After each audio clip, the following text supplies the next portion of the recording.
Television is fast and furious, so let's start with the life and legend of Wyatt Earp. Well, it was interesting because Wyatt Earp was a very successful series. We were able to get Hugh O'Brien on the cover of TV Guide 3 times, which was unheard of, I think, in those days. But one of the things that we had a lot of fun doing is I discovered Wyatt Earp's tombstone in Arizona somewhere, in a little remote part of Arizona. And we flew press in to take pictures and to see the amazing discovery of Wyatt Earp's tombstone. Now, don't ask me how it got there, but we discovered it. What about GE Theater? Because that host was very famous. Well, he probably was more famous later on. Yes, well, when we handled the GE Theater, it was hosted by an actor client of mine named Ronald Reagan. And what was most interesting to me about the GE Theater, one of the things that was most interesting, is that we would book publicity tours for Ronald Reagan, but he refused to fly. So all of his tours had to be arranged by train. And it was through his work with General GE Theater that he became the spokesman for GE, and that kind of led him into the political arena, I think. I saw many years ago an interview with Michael Reagan, and the interviewer said to Michael Reagan, "What did you think when you learned that your father was going to run for governor?" And Michael Reagan said, "My first thought was that it won't work because my dad doesn't fly."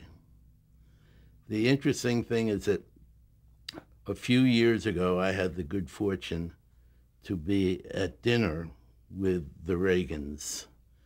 And Ronald Reagan was reminiscing about his days at Warner Brothers, and he loved to talk about Jack Warner in those days when he was a movie star. And this was after he had been president. And I said to him, you know, it's interesting that for 16 years or so, I never saw a newscast that didn't begin or finish with you stepping out of an airplane or stepping out of a helicopter. I said, how did you overcome the fear of flying? Because he remembered that he would not fly in the days that he was on television. And he said, I always knew that God would tell me when it was right to fly. I thought God and the Republican Party. You're still friends with the Reagans. Yes, I don't see him, but I see her frequently. I don't think anyone really sees the president. The Dick Van Dyke Show. Well, Dick Van Dyke and Mary Tyler Moore and Danny Thomas, they were all, I think, Sheldon Leonard shows who produced them. And we did all kinds of stunts, and we did special press kits, and I remember special photography, because we would gear a lot of our campaigns for photographs to be on the covers of the Sunday supplements, just as they are to this day. And getting those covers is something that's very hard to achieve. We would do press kits, as I say, and column campaigns. And with, I think with Danny Kaye, I created something that I think is still used in one form or another. But we did the first conference telephone interviews, conference call telephone interviews, because what I found is with any star to this day, interviewers ask the same questions, no matter where they are. So we arranged to put 15 television writers or editors on the phone simultaneously with Danny Kaye, and one would be in Detroit, and one would be in Omaha, and one would be in Miami, and he'd talk on the phone for 15 or 20 minutes, and invariably they would write their columns.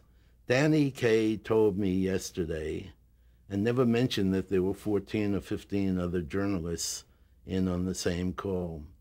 I think that was kind of that possibly led to the press junkets, as we know now, where an actor or a star, an actress, would do one interview after another, and invariably the interviewers still asked the same questions.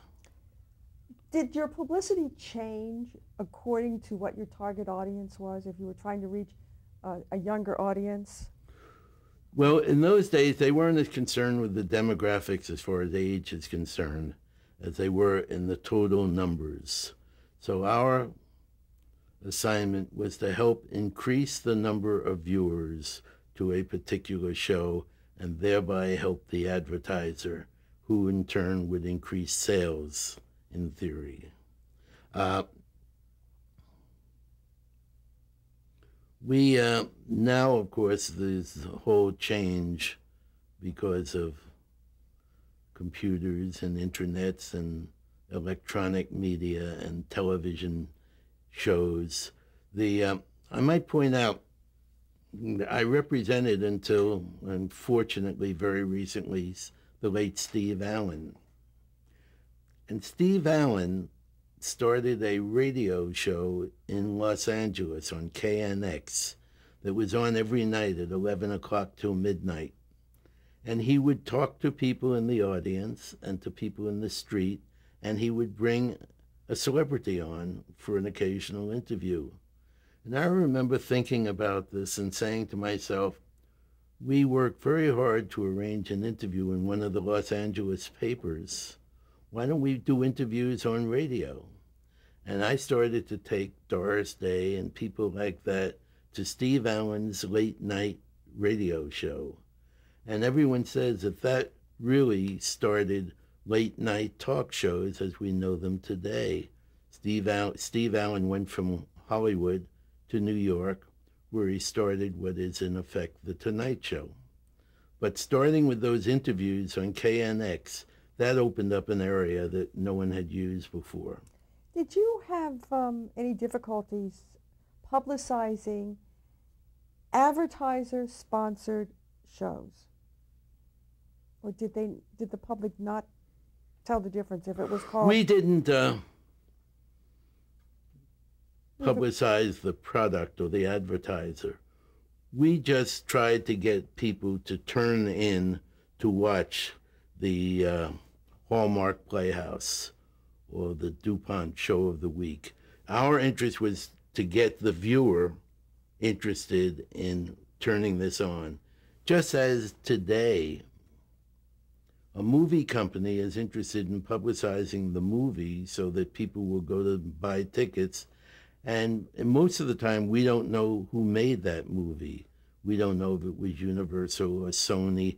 That's unimportant. The important thing is to excite an audience to go and put their money down and buy tickets for a movie or turn on a particular television show. But did the sponsors stick their 2 cents into what you were doing? Did the sponsors what? Stick their 2 cents into what you were doing?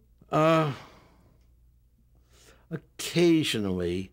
I remember with Chevrolet, their executives used to come out and meet with us every month or two and review various things that we were doing for Chevrolet products.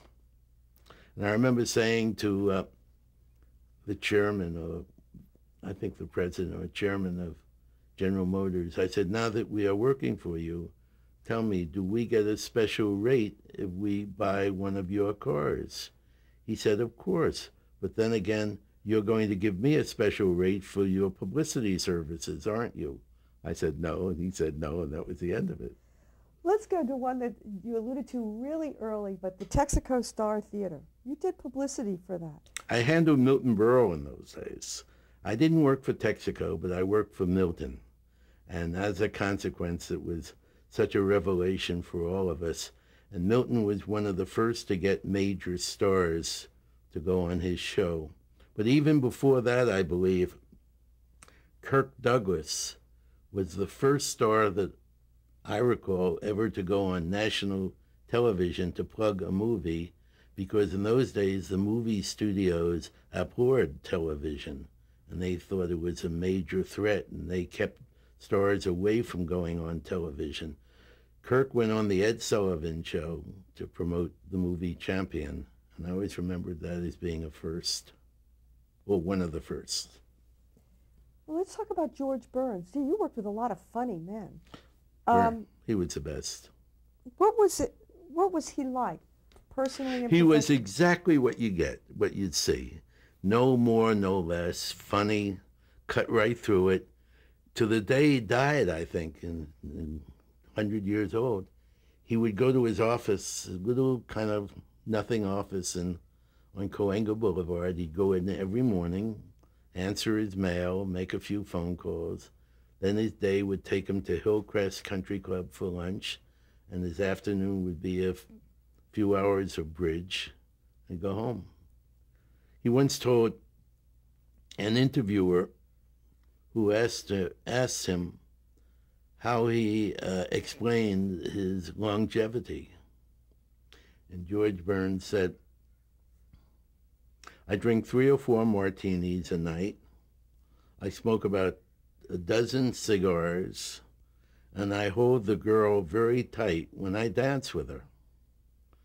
And the interviewer said, well, that's an interesting philosophy. What does your doctor think of this?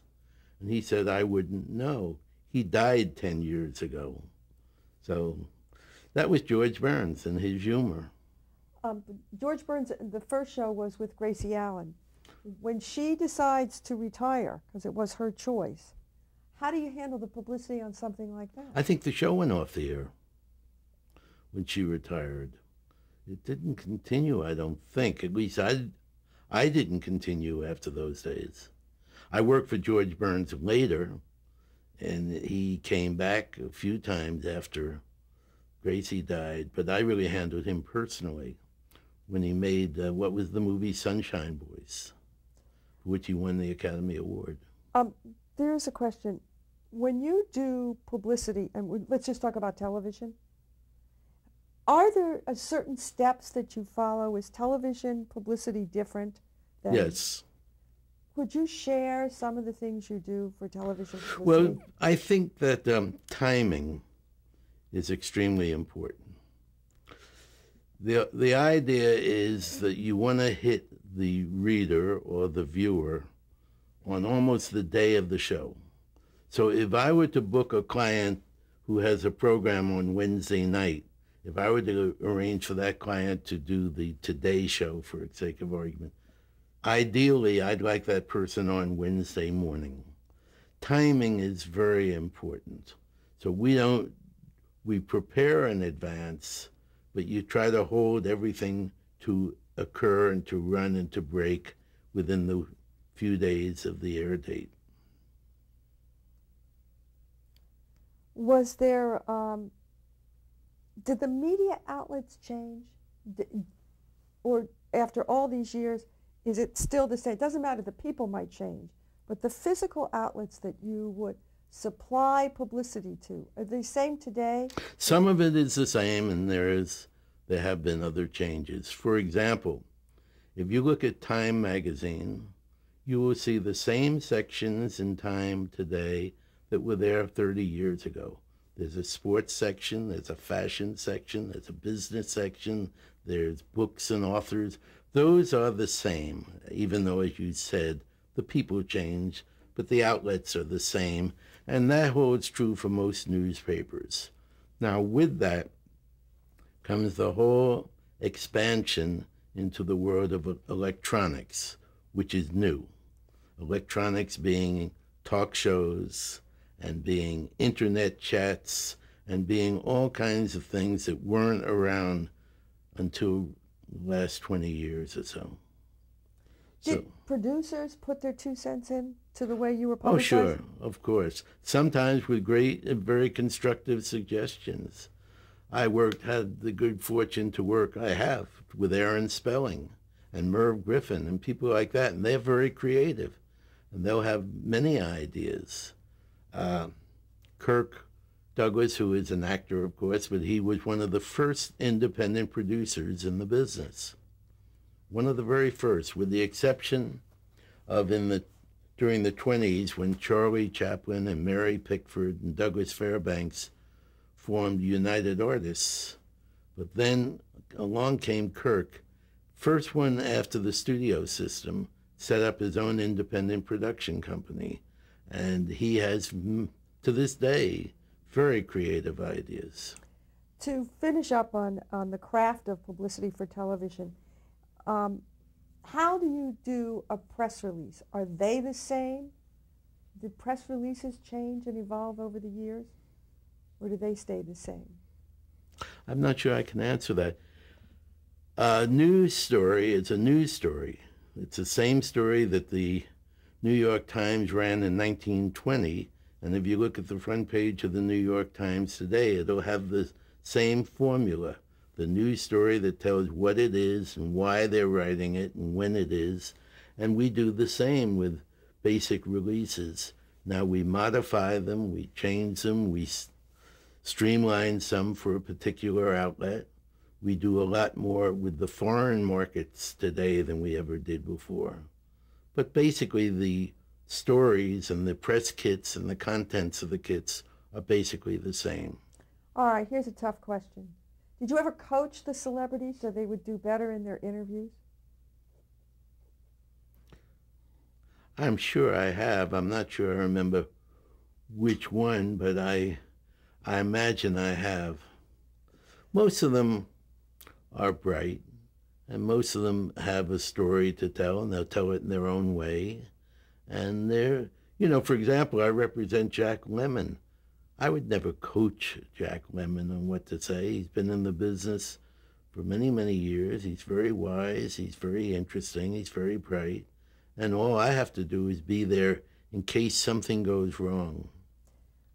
What was your biggest challenge in publicizing a show? Doing this right now, doing this interview, which, as you know, I don't feel comfortable with doing. Well, can you remember back what was one of the more difficult shows to publicize? Not sure. That Girl was different. That was the Marlo Thomas show because it was the first show ever done about a single woman. And that made an interesting challenge in many ways. I'm trying to think. I can't think of any immediate challenge. Danny Kaye coming to television required some very special handling and conditioning. Dean Martin, when he left Jerry Lewis, was kind of a challenge. And we were able to zero in on the picture he did with Marlon Brando. I forget the name of it. Young Lions. That was his first dramatic role. And that was a challenge for us to make work. Whose decision was it to allude, not just allude to the fact that he liked to take a little nip occasionally? Because it came... I'm sure that was him. He came out of nightclubs. And I remember that Dean Martin and Jerry Lewis, but mainly Dean, was the first nightclub artist I ever saw who opened their bow tie halfway through the show and were very casual. And he'd be walking around with a drink in his hand. And that became kind of his image. Were there certain campaigns that you used to kick off a season when the television season started? Was there something special you would do? Well, I'm sure there were many special things we would do. With Danny Kaye, for example, we arranged with American Airlines to get a plane and to show his opening program on closed-circuit television on a plane flying to San Francisco to 100 journalists who came on this plane and saw it. And then Danny met us an hour later in San Francisco and cooked dinner for them all at a Chinese restaurant there. That was an interesting way of doing something a little different.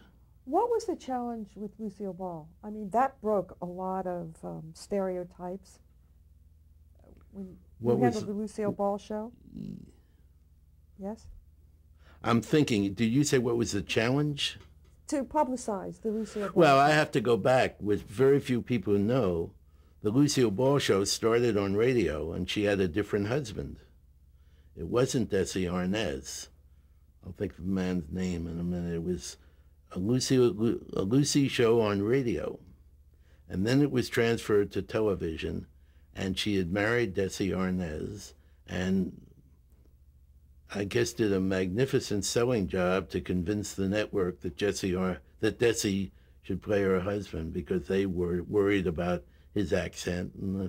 But it turned out, of course, to be brilliant. And Lucille Ball was a dream to work with. And I handled also her last series, which she did for Aaron Spelling about 5 years ago. That was sort of interesting. What is there a difference when you handle publicity for a show that stars a woman and publicity for a show that stars a man? I mean, you talked about the Doris Day show, and I mean, is there any difference? not really. I don't think so. You just try to make it interesting.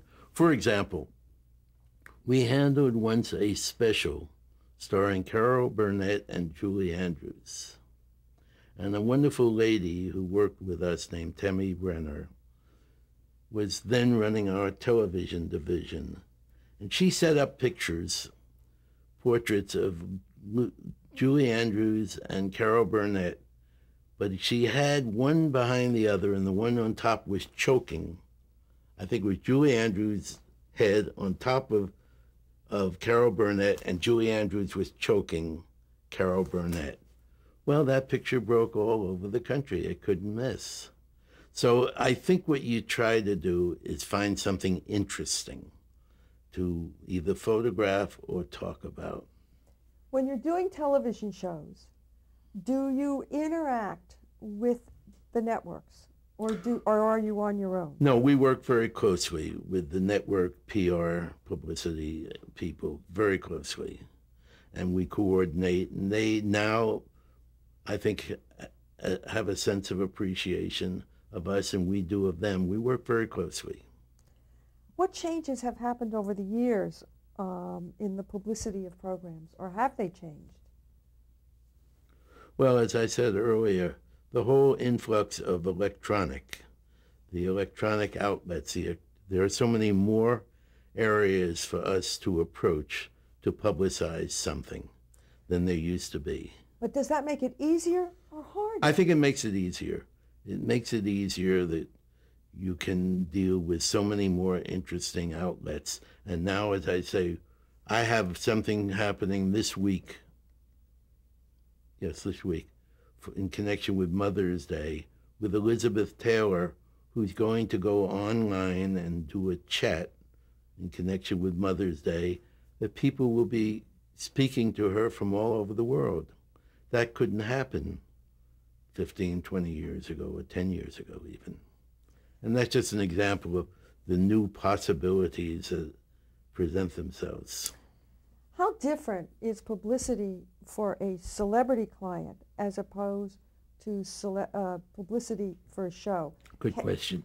Can you take me step by step what you do? Everything, I think, depends upon the audience that you're trying to reach.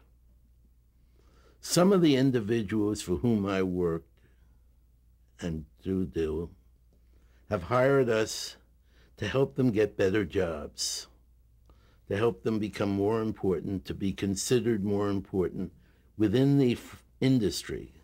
So some of the campaigns that we've done through the years have been directed to just a few people, comparatively few. I mentioned earlier that when we started the Academy campaigns, our target was 2,500 people at that time. In answer to your question, it depends upon why we've been hired. Now, when we're hired by a sponsor or a product, invariably that is to get the widest possible exposure to help them sell product. So then it becomes a matter of going national and sometimes international with our press coverage. So that's the difference, I think. I'm sure your client would never admit that they... I think you're right, that they wanted you hire... to help them. Well, they will admit that we're kind of career insurance, and that's what we're hired to be, at any rate, to help one's career. And how do you get these clients? Is it now, I mean, I know you're famous now. You're as famous as, I mean, you're a celebrity. No. But taking this path when you're still not famous and you're just working hard as a publicist, how did you get your clients, these celebrity clients now? Well, usually by referral and by reputation. and I'll hear about somebody, and I'll run into somebody at night, as I did a famous director the other night who came over to my table. He said, "Gee, Warren, seeing you reminds me, I'd like to talk to you. Will you give me a ring?" And I'll probably make a deal to represent that person. So it's through social contacts, it's through referrals, but basically, it's if we're able to do a good job, that's the best referral there is. All right. How closely, once you get this celebrity client, do you have to work with the agent, the manager, the husband, The wife, wife, all of children? them, all of them, all of them. But basically, they're all rather reasonable and sensible, and sometimes they can be very helpful and constructive. And what happens when they present a challenge? I mean, a publicist must be also diplomatic. Do you do an end run and go back to who you really are servicing, the celebrity themselves, or do you just keep your mouth shut? No, I don't keep my mouth shut. I go back to the story I told at the beginning of this interview about Mac Millar and having one client that paid so much more than all the others. As a consequence, because I do not have that one client like that, I can afford, pleased to say, to lose some clients, and basically people's livelihoods will not be affected. As a consequence, on 2 occasions, I have fired clients. And on both of those people, I fired them because I felt they were difficult or out of line or something. And in both cases, they each came back. One was the late Steve McQueen, and the other was my dear friend Kirk Douglas. He said, "We're like an old married couple. You fire me, I fire you." But I was best man at his and Ann's wedding, and we've been very close ever since. Here's something I really want to know about, the plant, because this is something that I think the public is not aware that items are actually planted in newspapers and magazines. How do you go When I about was growing up, I used to read columns like Walter Winchell, and he'd run a joke or something. He'd say, "Overheard at the Stork Club" or something. I used to think, boy, he must listen very closely, not knowing that people had sent him those jokes or those quotes or those items. I don't want it to sound like it's some master plan that can take A and transform it into B just like by snapping your finger. There are many things involved, and most of all, the talent or the product must be desirable. You know, I don't think I can sell. I can make a splash with someone, some young starlet or something. We can get her picture all over the place. But at a certain point, that someone has to deliver. And that I can't do. I can just create a little awareness. Perfect. We stop, we change tapes.